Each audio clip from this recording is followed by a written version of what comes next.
Imagine showing up to your brother's wedding, dressed to the nines, flying across the country, only to be erased from every single photo. Not a single frame of you exists.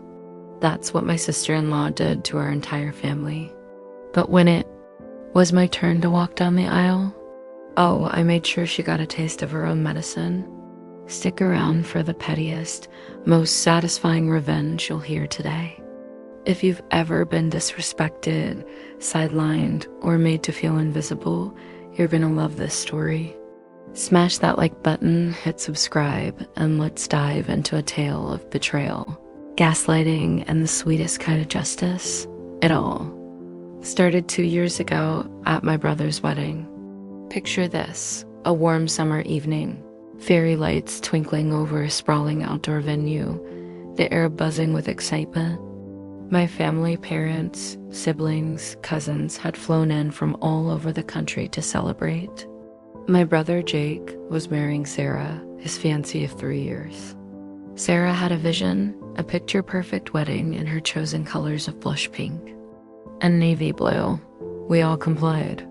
I spent hours finding a navy dress that fit just right. My cousin scoured stores for matching ties. My parents even shelled out for a cross-country flight to be there. We weren't just showing up. We were invested, but the day before the wedding, something felt off. At the rehearsal dinner, Sarah made these cutting remarks. "Oh, your side of the family never takes anything seriously," she said with a laugh, her eyes flicking toward us. "I wasn't even expecting you all to show up looking this good." The comment landed like a slap. My mom's smile faltered. My cousin whispered, "Did she just..." But we brushed it off. Weddings are stressful, right? Maybe she didn't mean it. The next day, we showed up in full force. I adjusted my sister's corsage, helped my dad with his tie, and smiled through every group photo. The photographer snapped away, shouting, "Okay, now just the family." I distinctly remember standing shoulder to shoulder with my siblings, a camera flashing. We danced, laughed, and toasted to Jake and Sarah's future. Despite her job, we made her day special. Fast forward a few weeks. The wedding photos dropped online. My heart sank as I scrolled through Sarah's Instagram. Picture after picture of her side of the family, her cousins laughing, her aunts posing, her friends clinking glasses, but us? Nothing. Not a single shot of our family except one blurry 3-second clip in the highlight reel where my parents stood awkwardly next to the bride and groom. It was like we were ghosts. My stomach churned. I texted Sarah, keeping it polite. "Hey, could you send me any pics of just our siblings? I didn't see them posted." Her reply was instant. "We didn't take those pictures." My fingers froze over the keyboard. I could still feel the weight of my sister's corsage in my hands, the photographer's voice calling for us to smile. I responded, "Are you sure? I remember us posing for those." She doubled down. "Nope, must be your imagination." 6 months later, I tried again, thinking maybe she'd softened. "Hey Sarah, any chance you found those sibling photos?" This time she played dumb. "What photos?" "I don't know what you're talking about." My blood boiled. Gaslighting on top of erasure? That was it. She'd crossed a line. That moment lit a fire in me. I wasn't just hurt, I was furious. Sarah didn't just exclude us. She rewrote the narrative, pretending we were never there. As I stared at her smug text, I made a vow. I'd make her feel exactly what she made us feel. Invisible, powerless, erased. A few months later, I got engaged to my fiancé, Mark. Wedding planning became my outlet, and with it came an idea. A deliciously petty idea. Sarah wanted to be the star? Fine. I'd make her think she was the center of attention at my wedding. Only to wipe her from existence in the final cut. My wedding was set for 8 days from that family dinner where Sarah cornered me. I hadn't even invited her originally. Why would I, after what she did? But at that dinner, she blindsided me, saying, "I have to work the day before and after your wedding, but I should still make it." My jaw clenched. But I played it cool. "That's fine," I said, my voice steady. "The Airbnb's booked whether you're there or not." Inside, I was grinning. Her presence would make my plan even sweeter. First move, the wedding invite. I spelled her name wrong on purpose. Sarah became Sarah.